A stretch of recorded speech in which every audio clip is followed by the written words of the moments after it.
yashovchilar, aziz Begobod a'zo obunachilarimiz. Mana Begobod shahrimiz ancha ko'kalamzorlashtirib, chiroyli bo'lib, domlar qurilyapti. Yashil makonga aylantirilayotgan bir paytda mana shu haydovchilarimizdan, Begobod shahrida yashovchi haydovchi akalarimizdan murojaat arizasi kelib tushdi bizga. Begobod shahrida mana bu yog'i 14 bozorchasidan kelish, bu yog'i mana zavodga ketish stadionni oldida bir 30-40 santimetr balandlikda kolodez qilingan. 5-6 ta shofyor tomonidan aytildiki, mashinaga urilib motorim chiqib ketdi. Ancha-muncha rasxodga tushdim men. Endi shunga mana yondoqli shilaka bilan qilib qo'yibdi. Bunga mashina o'rtasidan haydaganda bilmay qolib tuman bo'ladi, boshqa bo'ladi, yomg'ir bo'ladi, odam boshqa xayol bilan bo'lib ko'rmay qolishi mumkin-da. O'sha holatda urib mana motori chiqib ketgan insonlar bo'ldi. Mana akamiz hozir to'xtadi, shu yerda video qilib turgan joyimizda.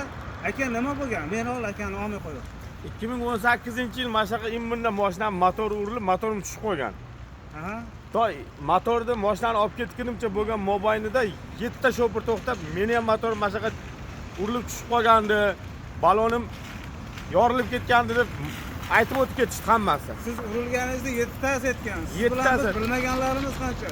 Begobod shahar mutasaddilaridan, ya'ni mana shu kolodezga qaraydigan xodimlarga murojaat qilamiz. Mana shu kalodezni pastroqqa tushirib, misol uchun tekis asfalt qilib yo'l bo'lsa bu Toshkent trassa bir kunda 500-600 ta avtomobil qatnov yo'lida, mana ko'rib turibsiz, avtomobil qatnovi, bu yoqda svetofor, bu yoqda 13-14 bozor tarafidan qurilishda mana kolodez turibdi.